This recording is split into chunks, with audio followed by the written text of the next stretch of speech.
Yun, magandang araw po sa inyo lahat. Welcome po sa Makapili TV. Eto na nga po, marami po ang hindi makapaniwala dito sa ibinunyag ni Katunying na itong si Senator Risa Hontiveros meron palang insertion doon sa 2025 national budget kung saan na tinawag na pinakakorap na national budget sa kasaysayan po ng Pilipinas. Siyempre, pag sinabing korupsyon at isiningit insertion sa budget, hindi nating inaasahan na ito ay magagawa ni Senator Hontiveros. So, hindi tayo masyadong naniniwala na meron palang insertion dito si Senator Hontiveros. Kaya itong ibinunyag ni Katunying at kahit siya, hindi siya kaagad naniwala na merong insertion itong si Senator Risa Hontiveros kasi alam naman natin na kapag dilawan, galit na galit yan sa korupsyon. Pero alam din naman natin kapag sinabing dilawan, iyan ay isa sa pinaka-hipokrito na hindi umaamin na dahil nga sila ay naglilinis-linisan. So ito, panoorin po natin kung paano po ibinunyag ni Katunying na itong si Senator Hontiveros ay meron palang insertion na pagkalaki-laki po na umaabot ng 3 billion. Hindi po milyon na 3 billion po ang kanyang insertion. At ang nakakagulat lang, doon sa insertion ay meron siyang 750 million na inilagay para sa flood control project. So ito, panoorin po natin itong mga ibinunyag ni Katunying sa kanyang radio program na kung saan nga itong si Risa Hontiveros hindi siya makapaniwala na merong insertion. So ito, panoorin po natin, pero syempre bago ang lahat, kung hindi pa po kayo nakasubscribe sa Makapili TV, baka pwede naman pong pakipindot po muna yung subscribe button. At the same time, palike na rin po ng video, wala naman pong bayad yan. Kaya pindot na. So ito, panoorin po natin. Matanong ko lang pala, kaugnay ito, Senator Risa Hontiveros, totoo bang meron kayong insertion na 750 million sa inyong sa budget nitong taon na to? Hindi ako makapaniwala hindi ako makapaniwala na may flood control insertion si Senator Risa Hontiveros hanggang ngayon. Hindi ako makapaniwala kasi kahit na sinabi ko na sa'yo, kumbachero, kahit ako pa nagsabi, parang mas gusto ko masakit naman yan, kumbachero. Sige, maniniwala na. Hindi kaya po hindi ako makapaniwala sapagkat si Senator Risa Hontiveros ay bumoto ng against dun sa BICAM report. Di ba may kanyan, may ratification ng Senado? Yung pagkatapos ng BICAM report, ibabalik sa Senado at pagbobotohan, i-ratify. Dalawa silang hindi bumoto Si Senator Risa, saka si Senator Coco Pimentel, pareho silang opposition. Nasa minority. Kaya hindi ako mapaniwala. Ang dalawa daw ni Coco Pimentel at si Risa Hontiveros dun sa minority, hindi pumirma doon sa BICAM report. So, ibig sabihin, doon pa lang, itinatanggi na. Kumbaga, yun pa lang, may indikasyon na talagang si Hontiveros hindi naglagay ng insertion. Dahil hindi siya pumirma. Kasi kung meron nga naman siyang inilagay, bakit hindi siya pipirma doon sa BICAM report? Yun proposal niya yun, kumbaga, para sa mga proyektong plano niya ipatayo o ipagawa. So, kaya siya naglalagay ng budget para kahit paano man lang, di ba? May ilagay man lang yung pangalan niya na isa sa mga proponent o masabi man lang na meron siyang nagawa habang siya ay senador. Kaya nakaka panghinala lang or parang medyo mag-iisip ka na bakit hindi siya pumirma sa BICAM?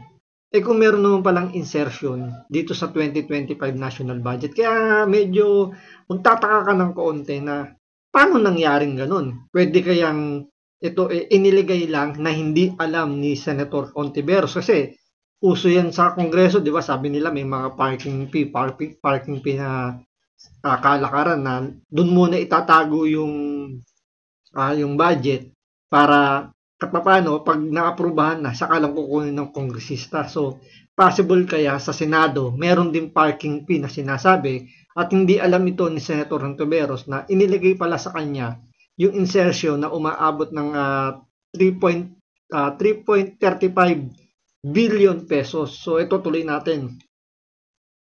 Kapaniwala na meron siyang insertion. Baka Na flood control, ha? na flood control. Baka iniisip niya, hindi, ano lang to. Yun ang ceremonial function lang ng opposition. Ganun? Baka Parang ministerial sa parte nila. ministerial. Kaya lang, yun nga eh.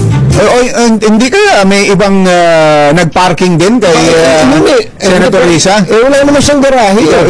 Ikaw nga magpaliwanag, Senator Risa. Bakit nga ba? Senator, Pero hindi natin nilalagyan ng Malaysia yung pagkakaroon niya ng flood control na parang ang ibig sabihin kasi ngayon pag nagkaroon ka ng flood control project sa yung insertion, nangungumisyon ka na kagad eh. Kaya nga, yun yung ating sinasabi. But to be fair kay Senator Risa Ontiveros, hindi lang 750 million ang kanyang insertion sa flood control. And hindi sa buong budget nasa 3 point may gitap ng billion, 3.01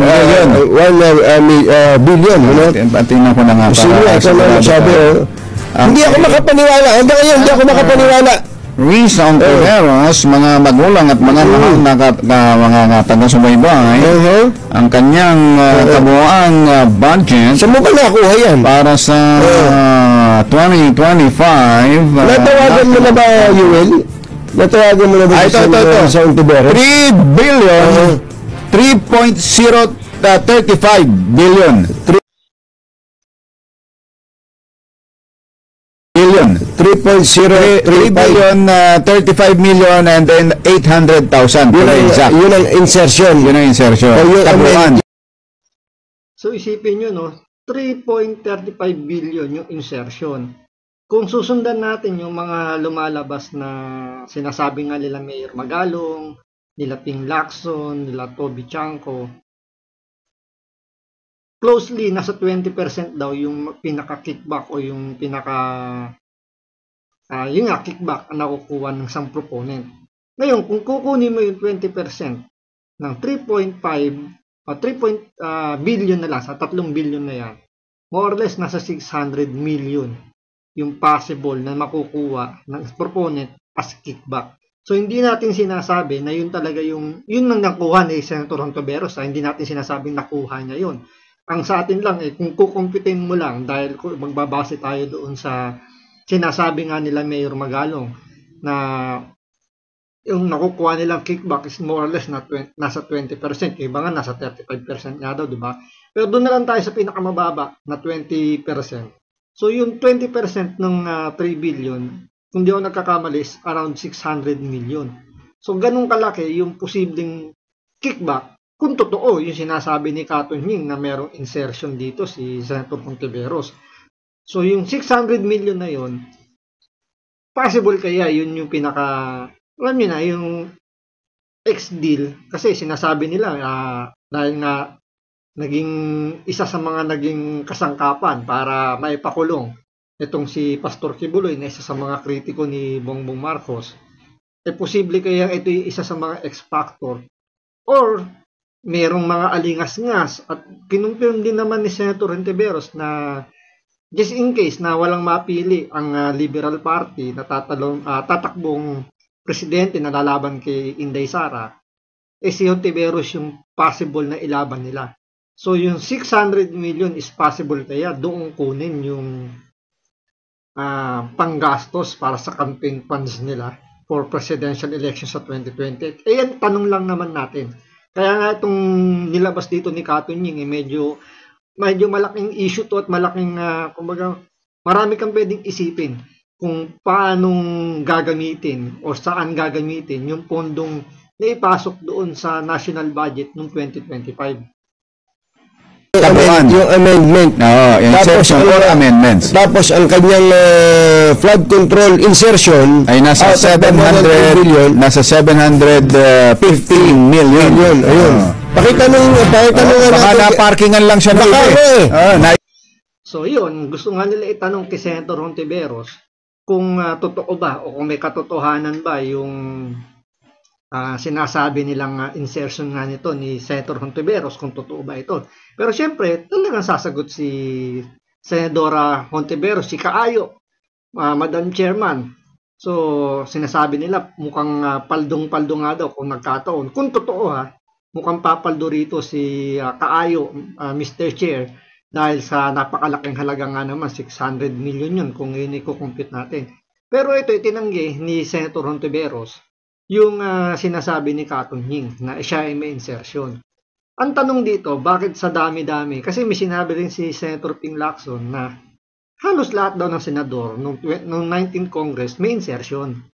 So, ibig sabihin, pag sinabing halos lahat, so 24 silang senador nun, bakit si Senator Hontiveros lang yung nagsalita at sinasabi niya, bakit niya itinatanggi? Siya lang yung tumatanggi na naglagay siya ng insertion. Di ba? Kasi kung iisipin mo naman, yung insertion is parte ng procedure o parte ng isang pagano ng budget. So, parang normal procedure na lang yun. So, kung wala ka namang mali na ginawa, bakit mo i-deny? Kasi ang daming senador, yung nakita natin doon na nandun sa insertion, including nga si Coco Pimentel. Meron siyang insertion doon, pero bakit hindi nagsasalita si Coco Pimentel at tanging si Hontiveros lang ang pumiyok tungkol sa sa insertion nan? Bakit siya masyadong naging defensive sa kanyang insertion? So ito, panoorin po natin yung pag-deny ni Senator Hontiveros doon sa insertion na inilabas ni Katunying.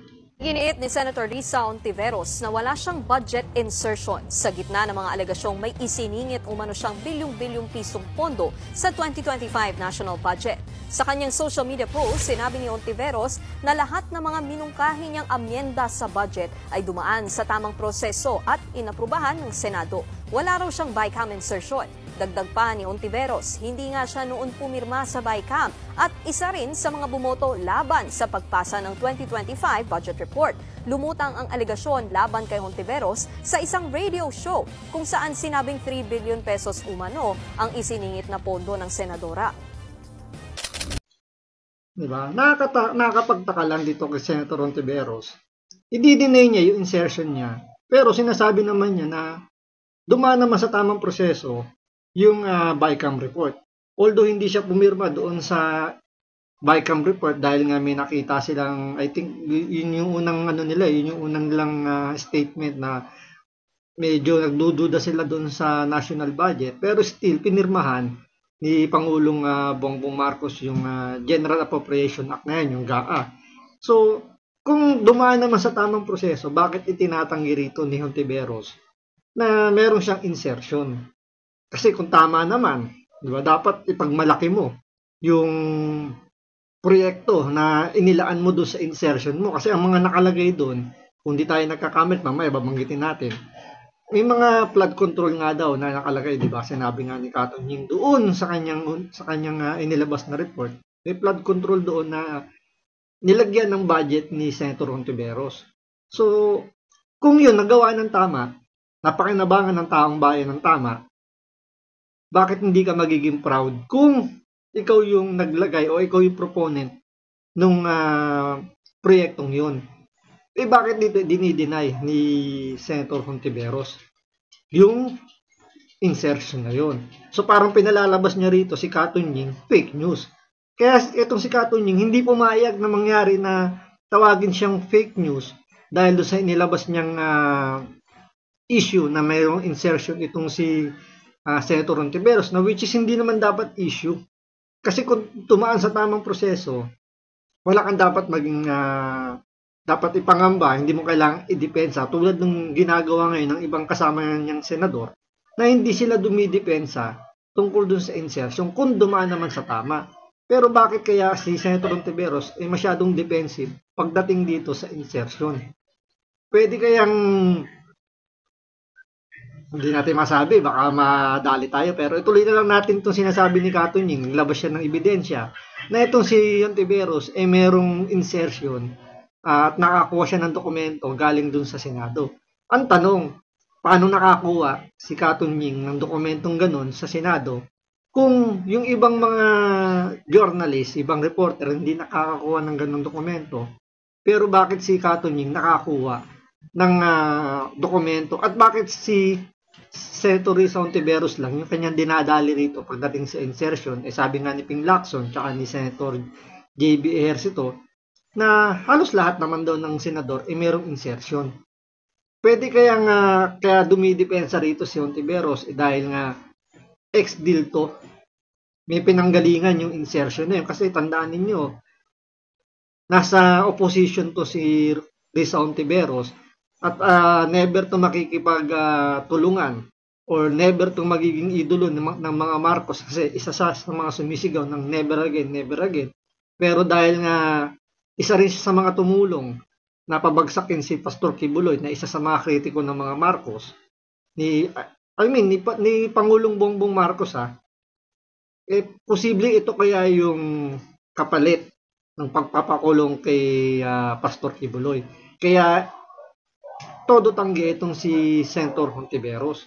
So tuloy natin itong inilabas ni Katunying na dokumento o ebidensya para hindi siya matawag na fake news nitong ni Hontiveros.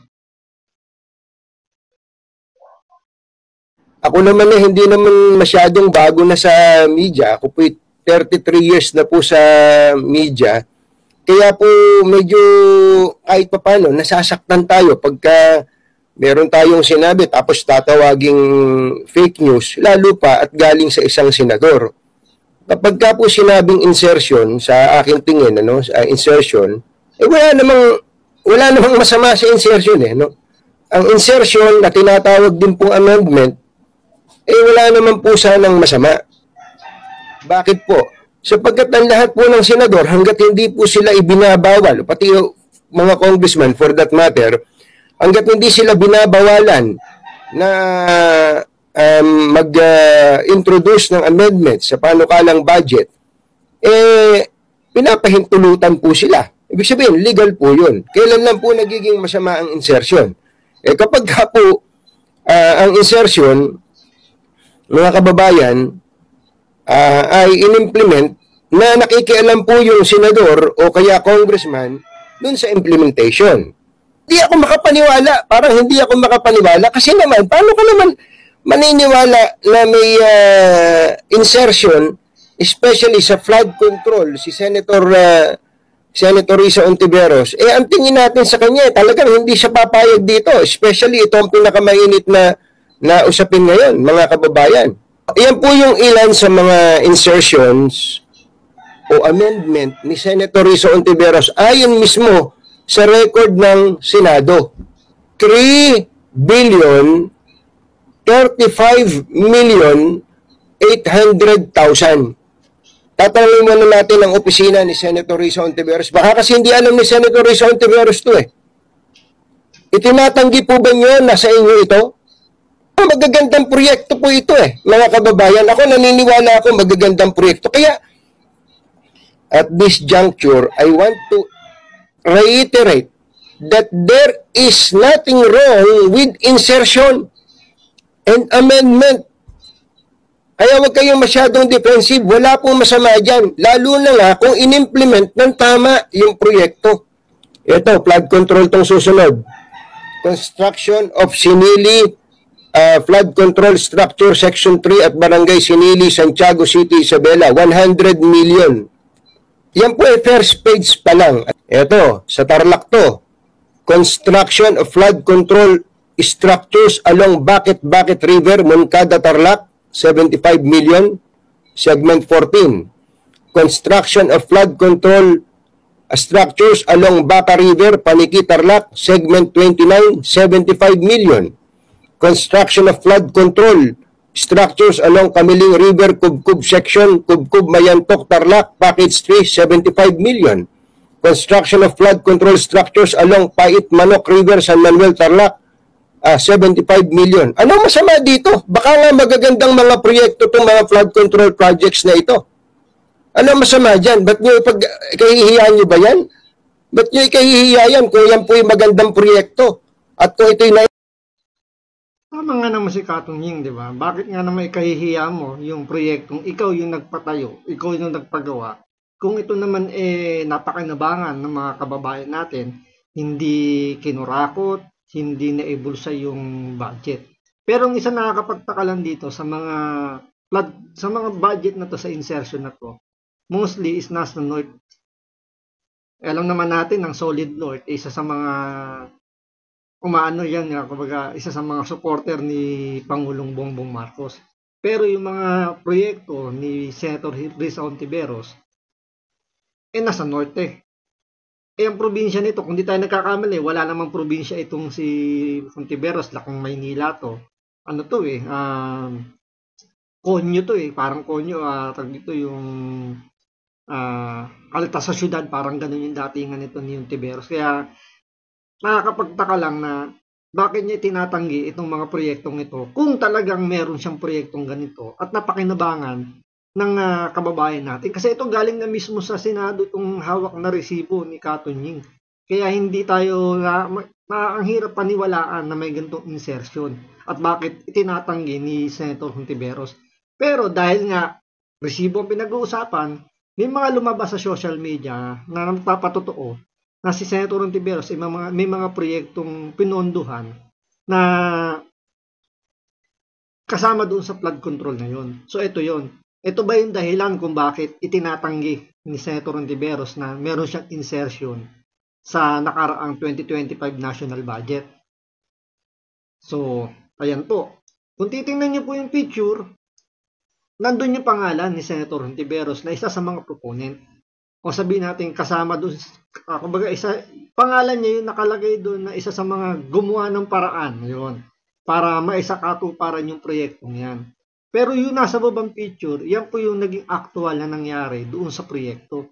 So kung ganyan nga naman yung project, talagang itatanggit, i-deny mo. Kaso ang problema, meron may insertion ka Bakit mo tinatangging wala kang insertion? Meron ka namang insertion. Yun ang malaking tanong doon. Pero dahil nga sa nangyari na iipit na si Senator Hontiveros, to the rescue na yung mga dilawan at ito ang kanilang paliwanag tungkol dito sa insertion at amendment. So pasok mo, dating Senador Drilon, ipagtanggol mo itong si Senator Hontiveros.